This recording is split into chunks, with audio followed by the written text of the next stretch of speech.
This is episode 250 of the Focused Mindset podcast. Let me tell you a little bit about this cool episode. We're going to talk to Woodley-Langendorff as we continue our series of the Women of Impact. We talk a lot about the 6 muscles in her book, the muscles that build up your social and emotional strength. So now the first time Lori was on was back in 225.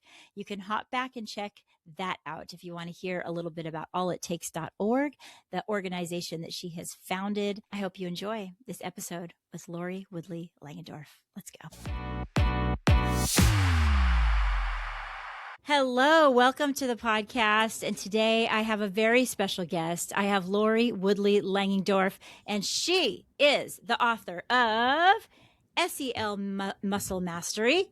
You guys may know her from a couple of episodes back when we were just chatting and we mentioned that this book is going to be out, and now it is out. So welcome and thank you for coming on the podcast, Lori. Cher, thank you for having me. It's great to be back.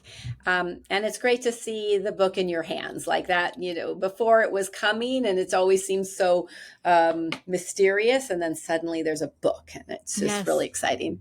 Yeah, and it's a good one. I have a copy in my counseling office, and then I have a copy here as well. So it's perfect. And so, and That's also, awesome. Yeah, and also, one thing that we're going to get into is just how practical this book is. So thank you for putting it in our hands, because not all books are something that we can actually pick up and use right away. So I'll just put that out there. That's awesome. And you used the word that it's a funny story, like practical. That is a definition of me that others apply at my direction a lot. And I remember the first time a parent said that to me. I did a parenting class. I was at a K-8 school as a counselor. And we were walking down the hall, and this mom who'd been in the class and been in the series, she stops in the hall, and I'm behind her. She stops, she turns around, and she looks me dead in the eyes, and she goes, You're just so practical. That's how it went. She said it like that.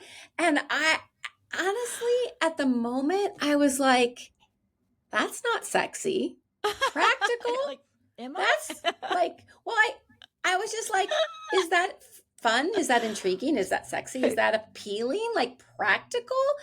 And it really, I had to like sit with it and then really started to realize, oh my gosh, it's probably what our families, our educators, our kids, they need the most. Yeah, it's what we really look for, because we can just get thrown so much stuff and it's like, okay, but how? Okay, but how does it actually happen? So that's what. Exactly. And, that's what you're good at. Right. And how do we apply practical in our own everyday unique walks in the world, our own families, our own schools?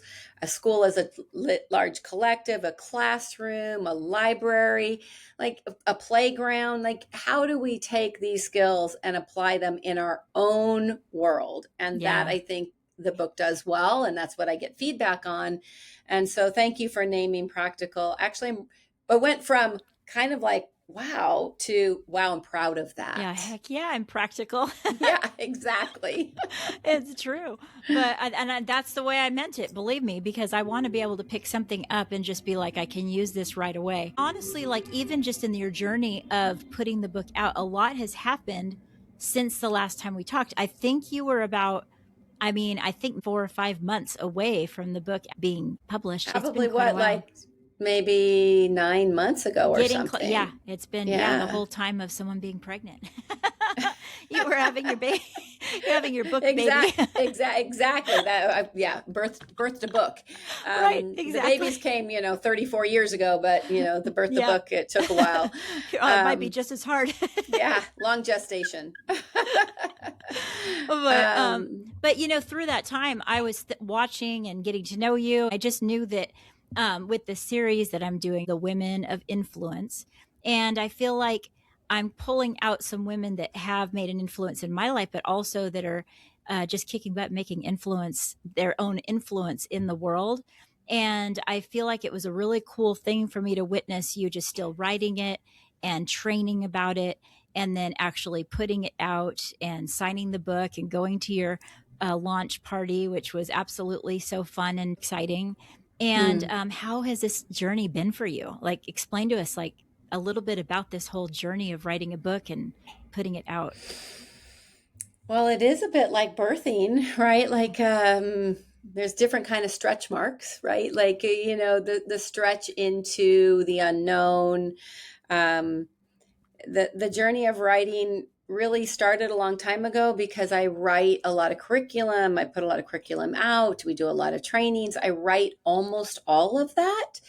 But to have a publisher believe in you and to be able to find somebody who would be willing to take that risk. I was going to write it for Amazon at first, just self-publish. And then I had somebody say, hey, look, we might be interested. And then that worked out. But I think that the journey itself took an uncommon belief, or maybe it took, for me anyways, right? Like some people don't, that's not uncommon belief in themselves. But for me, it was an uncommon belief and a more common tenacity. So like I didn't know what it would turn into. And I just knew the practical piece, right? So in 2020, and I probably talked about this last time, I had the idea middle of the night as we were producing the films, The Trusted Space, and I wrote the curriculum that was, supported by USC, Rossier School of Education, about just what we needed to do when we came back with our kids coming out of COVID. And in that time, middle of the night, I had this idea of the muscles, right? And at that point, I wrote 5 of them. I just sort of birthed 5 muscles in my head. And people ask, how'd you do that? I'm like, I don't know. How do people sing? I don't sing. And if you ask me to draw something, a stick figure's a challenge for me, right? And so but some people just can, and they don't understand how I can't. And they don't really know when you say, how can you do that? They're like, I just do. But when it does come to you, it's like you had to seize the moment. I'm sure you were like, yes. I'm writing this down right now. It's like, yeah. And then I loved the idea of muscles and that play on words, yeah. Right? Like, we think of our muscles as physical muscles. We know we're better when we're stretching, we're better when we're moving, we're even better when we're exercising. And somewhere in the better, doing a little more than we thought we could do, we're more healthy.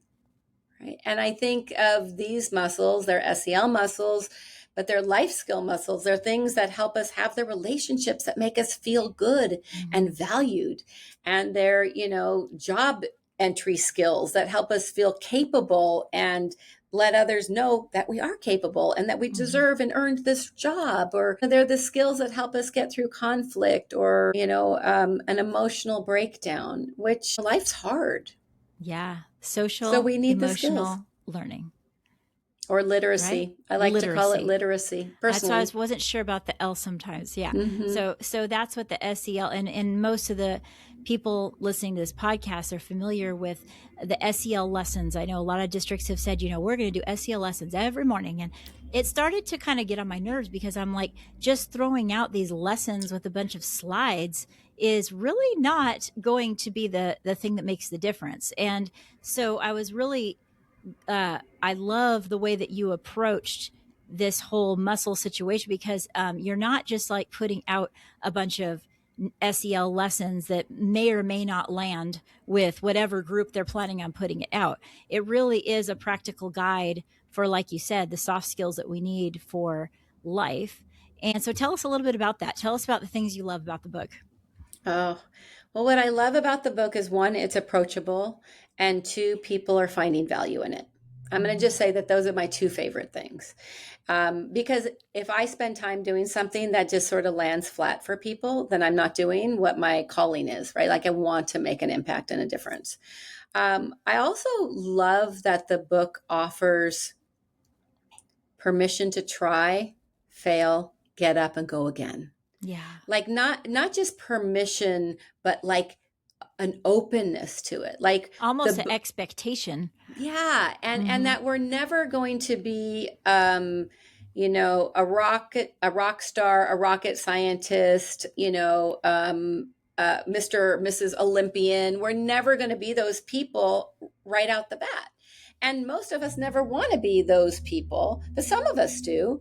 So somewhere along the continuum of starting out and being, the absolute top of the line award-winning expert is where we're moving through towards mastery.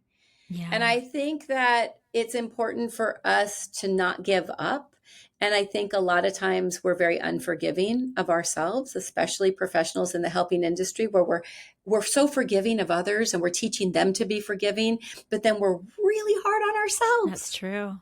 Right. And so when we're hard on ourselves and we don't get something right, or we don't feel good about something that happened, we kind of shut down or get combative and defensive. Those are human things that happen, not just with the kids we serve or our colleagues, but with us too, right? So when I think about the book, I love that they're practical skills that aren't rocket science. Most of them people have heard of before, but there's a new lens to approach it with the grace to move forward without having to be perfect all the time. Yeah. Which makes people, in my opinion, willing to keep trying and then see the value. Like, oh my gosh, when I really started asking for what I needed in a way that people could hear me without being demanding or whiny, people started responding to me in a way that I got more sleep at night. Yeah.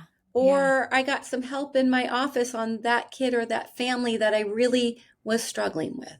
It's like it's very difficult if we get in like a tunnel vision type thing to step back and see the big picture.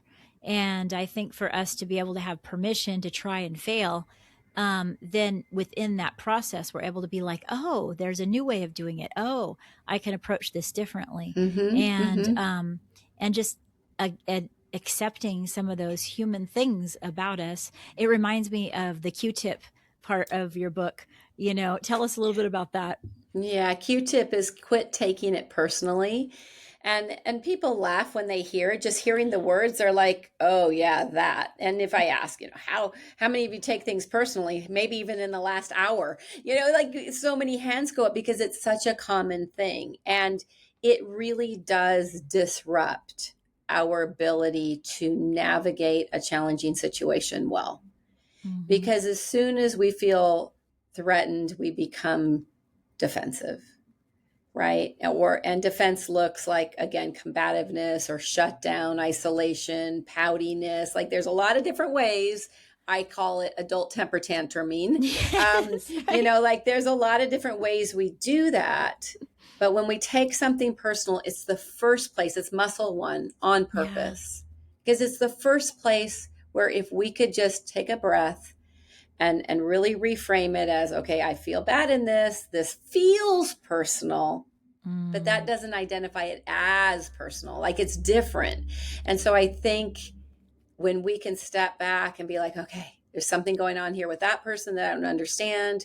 They might not have the skills to deal with what their upset is around. The upset might be about me legitimately because we're human, but their reaction to their upset is on them. So if they're swearing at us or throwing a chair or slamming a door, depending on setting, it's their inability to process their lack of skill set. Mm-hmm. Yeah. And if we could keep that in front of our brains, like stay consciously aware of it, we're going to be able to breathe better, respond intentionally, and not react, because reaction are knee jerk and often get us into, either trouble or definitely not an easy answer. Yeah.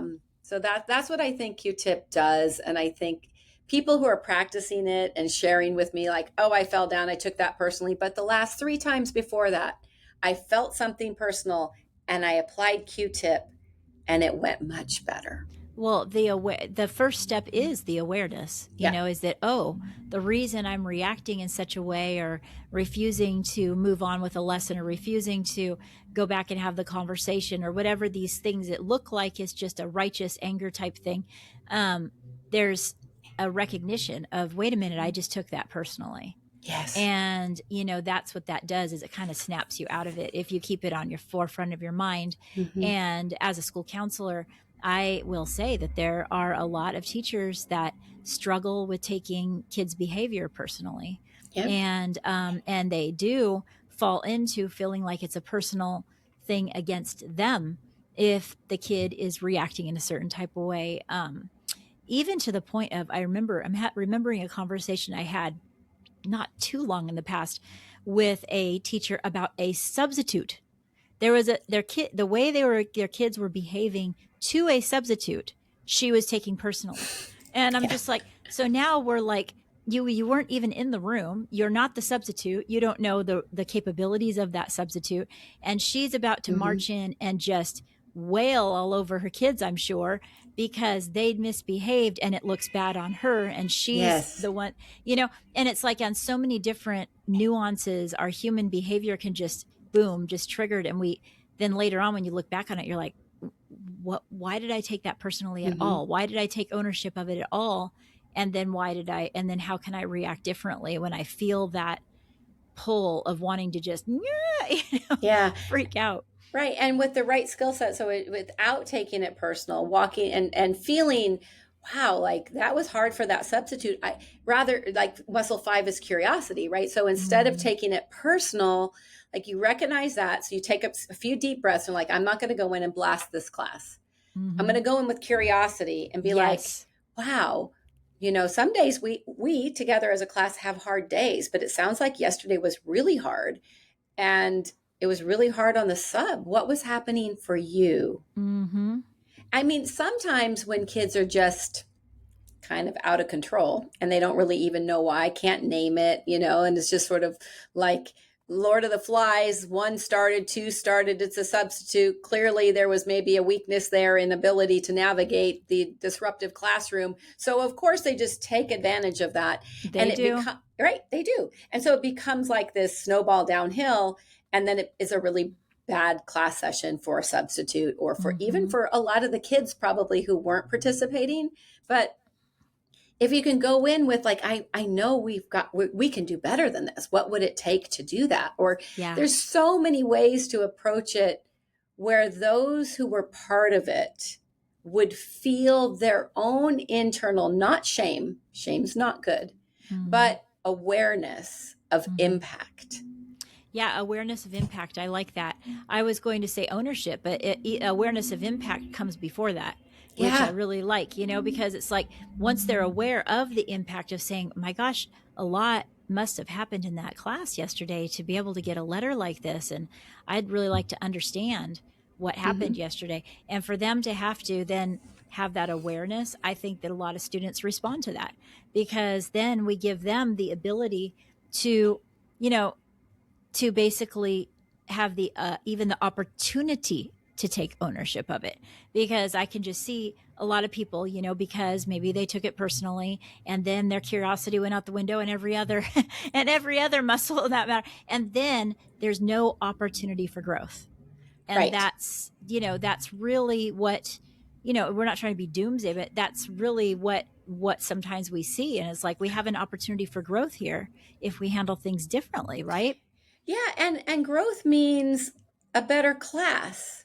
It means more cooperation, it means more collaboration, it means higher level learning, it means engaged learning, it means interaction between kids in ways that are inclusive and inviting, and it means an easier day for the teacher. Mm. And we fight that. Like there's like it's so interesting how all the science and all the current research says we need to be doing this, and yet we're pushing back against it as if it's not true or it's not going to work or I don't want to believe it's going to work, or then also I just don't want it to be 2026. I want it to be 1975 Yeah. when I spoke, they listened, and we're Yeah. just it's a different world. Yeah. Our I kids want are exposed. Yeah. them to be able to have an attention span longer than a minute and a Yes. half. Yep. Well, with phones nowadays, we that may have changed a little bit. So, Yeah, yeah. exactly. And so I think the book helps people who are working with kids or with their own colleagues, or sometimes I get a lot of even at home, right? I think that it Yeah. really helps people recognize that their values matter, their intentions are good, and maybe the approach could be a little different than what they've been doing, and the results could be drastically amazing. Yeah. And that's what we hear, like when people put these muscles into practice, and then many now are teaching them to their students. Yeah. And so the Yeah. book is really not written to the students, but because it's so practical, because the skill makes so much sense, if you can talk to, middle school girls who are in like an upset all the time with each other about not taking things personal, but not Yeah. from a finger wagging, but from let's understand what's happening when we're Mm-hmm. taking things personal. Who's Mm-hmm. actually suffering from that, right? Yeah. Are we in our greatest joy? Are we enjoying our life? And Mm-hmm. when they start to become aware of the impact of it, there becomes more interest in changing it and trying on a new muscle, Yeah. flexing it, practicing it, falling down, getting back up, flex again. Yeah. If anyone ever has an opportunity to sit in one of your actual live workshops, like I have twice now, they will know that you give us practice. You have us up and moving and using these muscles and practicing in real time. And something I love that you were able to do on some level, it was a little bit different both times because, like, we've talked about when you're with people, nothing ever comes out exactly the same. But we did. A really cool thing that literally sticks with me now every time I'm with a group, where you have everybody figure out how they want to be told if something isn't going right, Appreciated. appreciated, and Mm-hmm. then the other side of, if they do need to be told, how do they prefer to be told? And that is such an interesting thing. For I don't know if you can kind of sort of explain that and some of the things you see in real time when you do that, but I find it to be such a fascinating thing that you do, and it sticks with me as far as us understanding how we all react differently, and it's okay, Yeah. it's And the best thing we can do is first be aware of ourselves. So, like on the first part of that exercise, when people are up and moving around the room, they're choosing how most of the time they prefer to be acknowledged or appreciated. Like appreciate me publicly. No, appreciate me with a note silently. Don't approach me, or approach me one on one, or leave me a small gift, or like there's different ways for us to be appreciated. But a lot of times we're not asking how people want to be appreciated. We're just doing what we like. yeah, And we're yeah, doing that with people who, like if I like to be publicly appreciated, which I don't, I prefer a different way. But I do that to somebody who's like, please leave me a note. And then they kind of shrink in public when we do something we think should be great. They should uh-huh, be like so happy we're doing it. And we don't get the reaction from them that we think. We're yeah. doing something nice. We're saying something nice. We're celebrating them. Why are they shrinking? Why? Yeah. Why are they? Well, because It's not their way. Yeah. it's not their And way. then you go around and you actually, this is the part that was powerful to me, is then to allow people to have a voice to say, why did you choose that? Yeah. And that was the part I loved, because it didn't surprise me that everyone had different ways of wanting to be appreciated. But I didn't expect, I love being the unexpected answers, being like, whoa, I never thought about that. Or,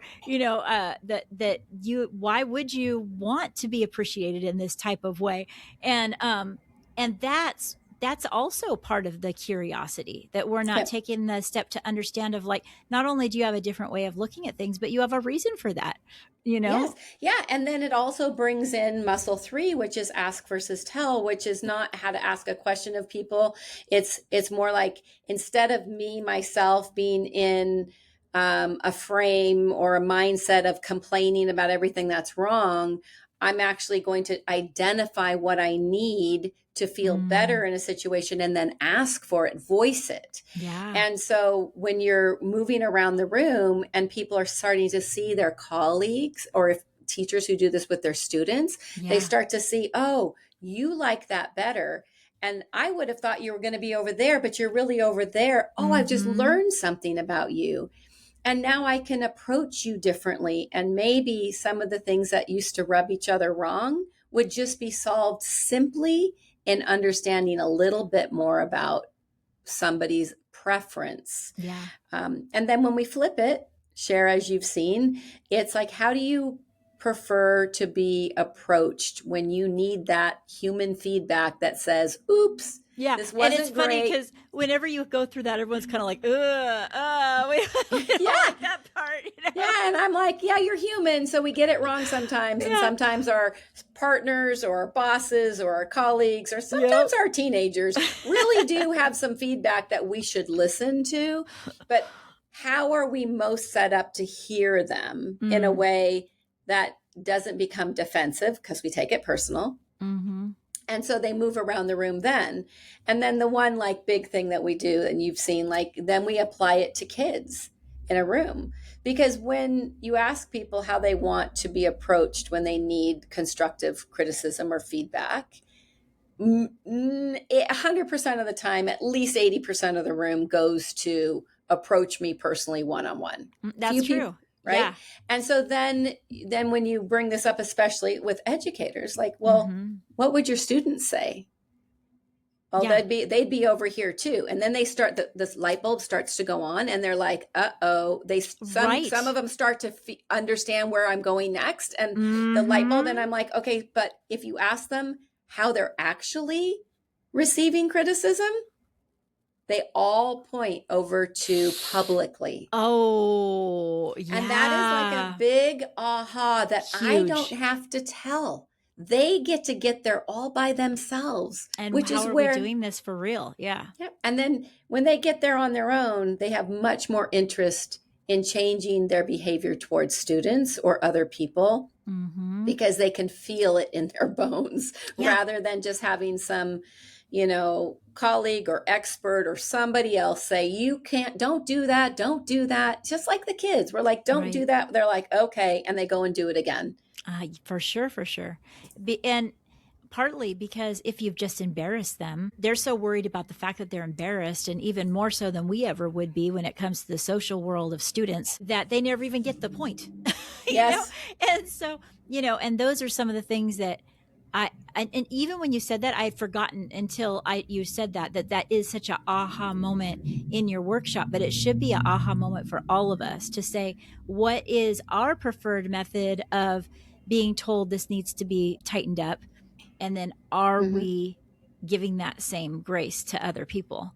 Right. And finding out what their preferred method is, and then at least not assuming or doing the one that's the least most likely. Doing it in public is the least. Yeah, exactly. And I think those reflections help us quietly, whether it's in the live workshops, which are super fun and engaging, but the quiet reflections like that the book offers help us see ourselves in a situation, help us not feel wronged, but become more aware, then offered some skills, and then an opportunity to go and try. Yeah. And I love that approach because I think there's just so much finger pointing. Right.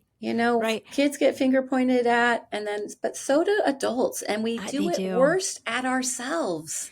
Well, we do. That definitely doesn't lead to anything better the next day. No, not at all. And I think of, the book is a little bit of freedom to enjoy our lifetime too. If we're parents, and the book, points 50% of the book is written towards parents or for parents to read, 50% for educators of any role or after school people and I think that when we are in an upset, frustrated, exhausted all the time, our nervous system is on fire, right? Our amygdala is going crazy. We don't sleep. We complain about not sleeping. We're exhausted. And then we go to work and we have a day that feels unproductive or unsuccessful. That kid we really want to reach, we were unable to reach. So it takes us out. We go home to the people we love the most and we treat them the worst. It happens too often. And then you go to bed like, what have I done? Yeah. Yes, exactly that, Cher. Yeah. We go to bed feeling guilty, feeling shame. And then as humans, we don't want to feel guilty and shame. So we build a wall. Yeah. And maybe a thicker one for some of us, thicker and thicker and thicker. And that behind that wall is the person that we are not at our best in front of people. So we get back to work the next day, and the things that we need to be doing, we're not doing. And there's always a reason. But I think there's enough information now where we really have to, this is a bit of an ouch, not allow ourselves to use it as an excuse. And, you know, always a reason, never an excuse. It's I like not that. Always a reason, never an excuse, because it's really an adjustment of a mindset, in a sense of saying there's a lot of choices that we have to make of our outlook on a situation. Also, how much we can look at someone else and say they're going through that too. You know, they're going through that same thing. Applying the empathy and the compassion. And then when you were just talking, I'm like, oh, you're just speaking to your talent, your expertise in solution focused, you know, outcomes. And I think of what you're saying about like, there's always a new way to look at it. And in solution focused, right, you're looking at, let's look at what we can do as our primary focus. Yeah. And also the fact that sometimes we forget that we have done it differently before, where we're cycling through all the things that we've done that's wrong. And we don't give ourselves sometimes the opportunity to say, but sometimes I don't do it wrong. And sometimes I do it right. And when I do it right, how does that feel? And how does that happen? And how can I repeat that narrative? And giving ourselves permission to, you know, okay, sometimes we're going to want to beat ourselves up, but there is an actual other way of saying, let's celebrate what goes well and then lean into that, you know, and that's also that's a skill that we can develop. You know, we can develop that skill as much as any other SEL mastery, you know, skill. And probably I don't see it often. We need to see it more often. Yeah, because what we see most often is complaining.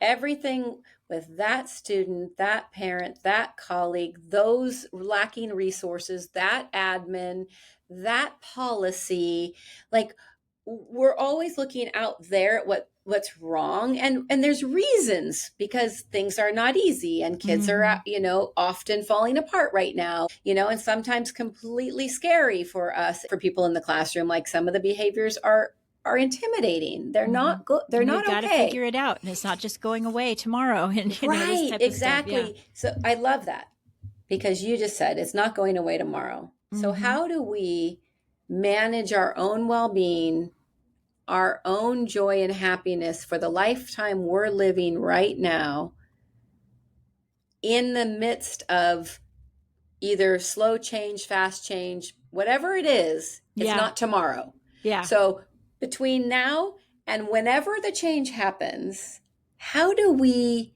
manage and hold close our own personal sanctuary of loving ourselves, our family, being the best person who we feel proud of, feel proud to be? That's really important, I think, that we look at that. I think it really is, because through that time, like I think wisdom can come at any age. You know, many times we say, well, you know, we've been through it and that's why we have wisdom. But at any time we can say, you know, I'm going to have the wisdom to know that life changes and there's going to be changes up and down. But at the end of the day, we get to choose every day a lot. And some of the things we get to choose is how we're going to react and what we're going to implement, and if we're going to take it personally, and if we're going to choose curiosity, if we're going to ask more questions. These are the things that, man, it should give us peace that we have that control, and leaving the things that are outside of our control, not letting it suck our life away. You know, that's what I hope for myself. It's what I hope for everyone, that they can find a level of joy and peace within the life that they lead every single day. And that, I mean, we're living, you know, that's wake up and be happy about that, you know. We have today. We have today. And in that, you know, if we all, like, if we still need more motivation to step into baby steps, giant leaps, whatever works for each individual person. Yeah. If we really look at, you know, at this point in life, the way things are going, most of us know someone, regardless of our age. If we're of age to be a professional at a school site, most of us have now had a loss Yeah. of somebody who didn't get a fair lifetime. They didn't get enough days. They died too early for all the circumstances that create that. And I think, if we can put in perspective that we don't truly know how many days we're going to get, and the people we love deserve the best of us, but the person in the mirror that we're looking at, you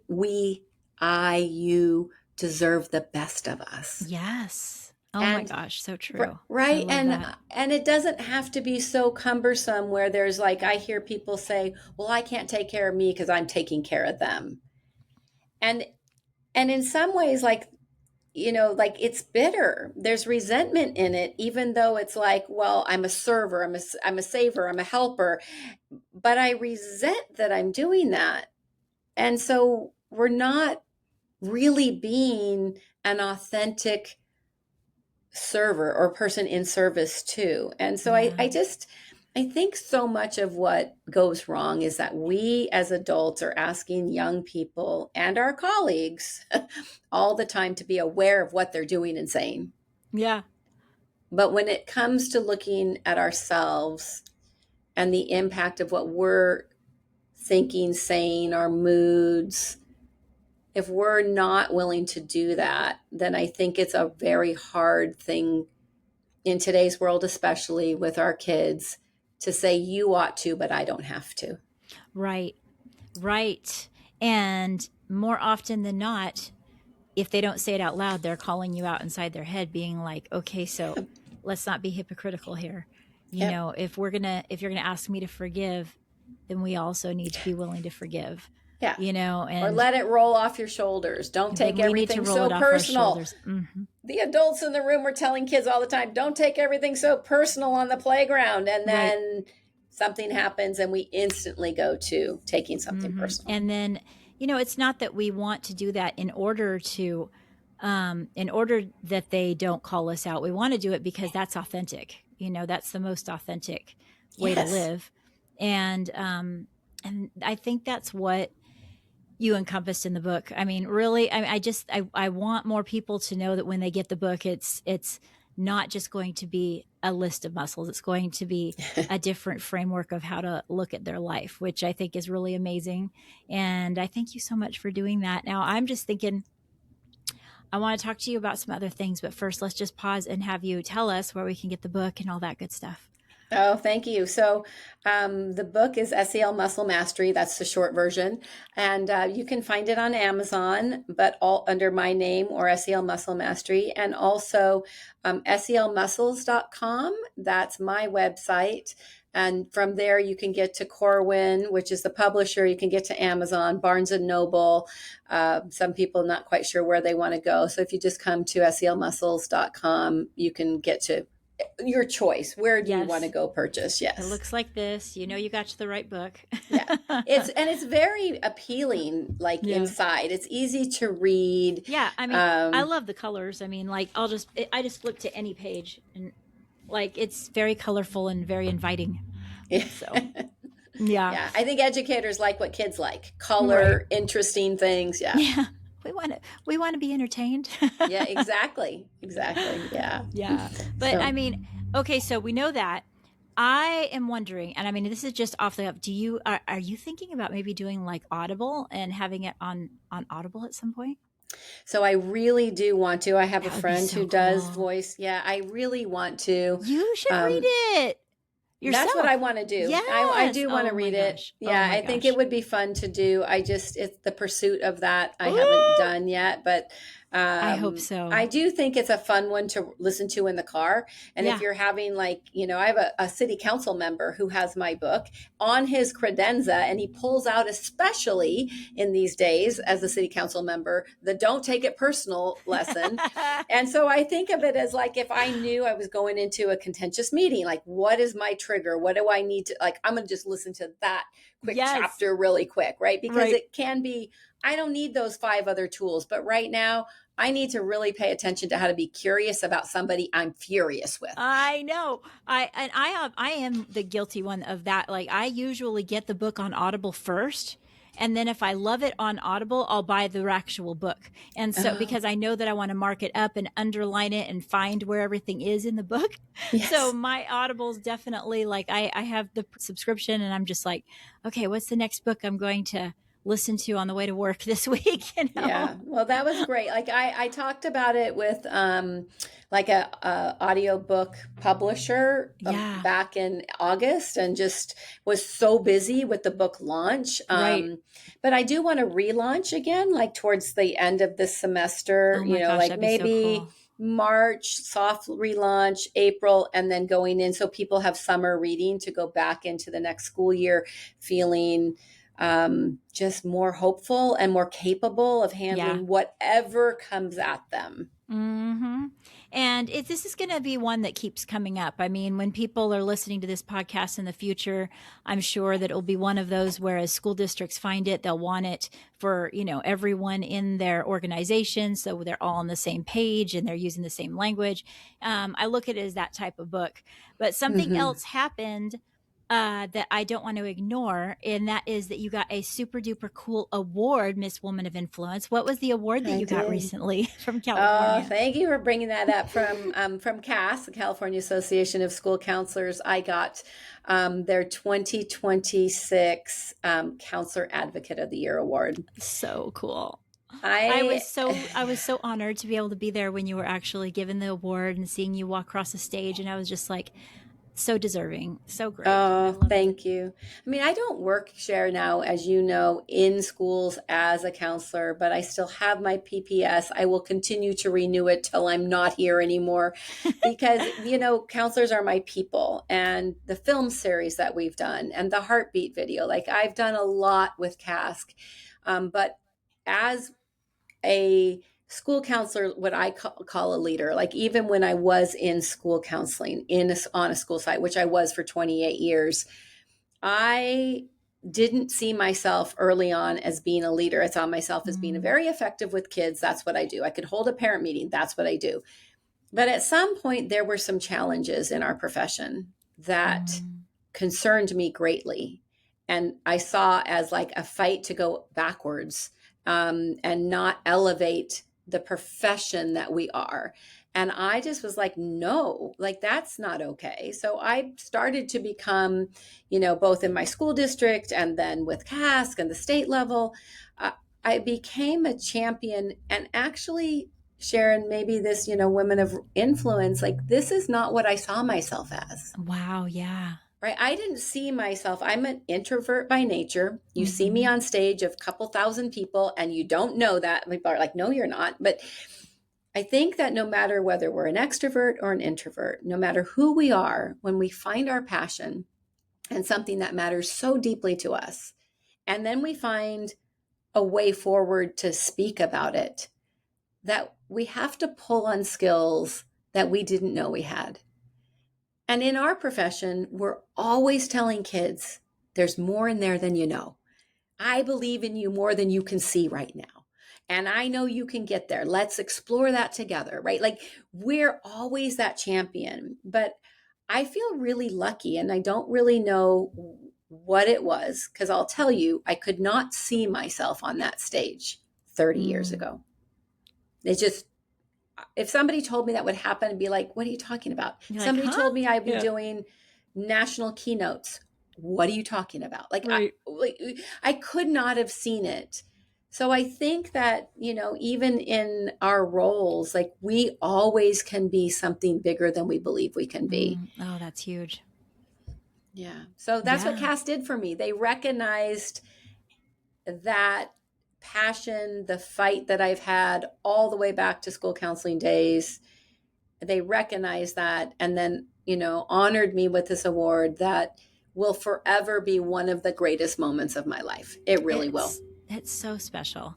And it's just because when you put your passion out there, more than that, your heart, not expecting for the recognition, and then the recognition comes, it's that much sweeter because you're like, oh my goodness, it's noticed, Yeah. And I Mm-hmm. saw that in your eyes, and just, although anytime I'm excited anytime I'm at a ceremony like that, but just knowing you and your journey made it so sweet, and congratulations for Thank you so that. much. It's just so great. And I also have to say, your husband was the most adorable thing ever. He was so proud of you. He was so cute. And he was like, we have to make sure we get the sign, and we have to make sure we have everything. And I was like, oh. He's very much a champion. I love this man so much, and I feel so lucky to have somebody who's just, like, here, spotlight, go. I'm going to be here, and I'm going to help you, and I'm going to celebrate you. Right, that's what I mean. Supportive. Like, yeah, exactly. It's not kind of like, hey, I support you, go do your thing and come home, I'll be here. It's like, no, I want to be there, and I want to get the pictures, and I want to celebrate you, and I just, I feel really so lucky. He was like very excited, like genuinely. I was like, oh, so cute. Yeah, he definitely is, again, like my greatest champion, and I feel so lucky to be married to him. It was a big year last year. I could turn 60. I won that award. I published a book. Like, there's so many things that happened last year that were great. And some people are like, well, you can't beat that. I'm like, oh, heck yes, I can. Like, I don't know. Like, all of those things are milestone moments that will never happen again. But that they're leading up for your future. It's more like milestone doors. moments. Yeah, exactly. Yeah. But really, but then again, like, this is the time to also pause and be like, wow, that was really cool. That was one of the coolest things. Yeah. It was a cool year. Such a cool thing. Just having the book would have been great, but then to be able to be like, oh my gosh, wait, I'm getting what? And I'm getting an award? Like, what? Yeah. For that work? Yeah. So congratulations on that. That was actually a really fun conference overall because, we were in celebration mode and you were able to do some book signing, and it was just, I think I spoke like 3 times. I'm like, yeah, exactly. And that great workshop on the last day, 8:30 in the morning on the last day of a conference is not always the ideal spot. People going were home. Fired up about being there. We had filled up fun. 100 people. Yeah. It was fun at 8:30 in the morning. It was really fun. And so, and I had somebody write on Instagram, best workshop of the whole conference. Yes. It was an epic year that I feel so proud of. It really marked a lot of milestones in my life, a lot of gritty, overcoming, tenacious, move forward, even when it doesn't leaving schools to start a nonprofit. That didn't make sense. Oh, no. Leaving all of my... I'm sure there's someone that was like, you're doing what? What now? Most people. Yeah. Yeah. And so there was a lot of things that didn't make sense for a lot of reasons. But I think when for me anyways, had a calling, I felt like, angels and God were guiding me, and I was just supposed to say yes to things that don't always make sense. And it has turned out. That doesn't mean it's not been rocky. It's been rocky, and it's been scary. Coming into 2026 feels scary, actually, with education and where education is in a nonprofit. But we've got this. We'll figure it out. And I really identify with that. And also just, you're someone that inspires me, and I feel like you've influenced my life. So that's why I'm very glad that you're here, because it is true. What you're saying resonates so much with me, because those are the same things that I know that I need to do. I know that when things come up that are opportunities, or, there are going to be people out there that are not called to those same things, that are saying like, what are you doing? And it has to be within me, and like it was within you, to say, well, I feel called to this, and therefore I'm going to take this step. And they're not always easy, and the road isn't always great, but that's the boldness that we're called to, walk forward in, or then it's even more really like, if you wouldn't have been in the place that you needed to be. And so maybe even though you would have had a great continuing career as a school counselor, you don't know, maybe you would have started to feel burnt out or unhappy because you just didn't follow the passion that you needed to follow. And we all need to be able to do that. I have an intern that just finished with me, and she was such an incredible inspiration, because she was the one who spent a lot of her life thinking that she wanted to be a school counselor, but not sure if she could take that leap. And so she spent, I think it's like 8 years being one of the secretaries in the front office. She was classified. She worked with the after school program, and she just kept kind of like wanting to work on her master's, but then backing off. And several counselors that I know had told her, what are you doing? You should be a counselor. And here she is after she's, moved on in her adult life, and how easy could have it been for her to be like, you know what, I'm good. I guess I'm just meant to be in the front office. But she now was interning, her very, very last step to be a counselor. And I was just like constantly telling her, like, look at you, like you're doing it and you're going to be an amazing counselor. You're going to make such a big difference. And, and she's just every time she would get some type of affirmation where a kid would be like, oh, I can't wait to come see you. She'd be like, they want to come see me. And I'm like, you are called for this, girl. You are so good at it. And so it's like in all of our lives, like it's a payoff to move towards our passions. There's a reason for it. Like we've got to do it, people, Yeah. And I think, one of the things that I'm sure you have this stories, like in my very first years I worked elementary part-time counselor before I got my first full-time job in middle school. And I remember my first year, I went and took a couple classes. I had a boss who was like, okay. And I took a class in peer programs and I loved it. I never, including that same first year as a first year, I started a peer program.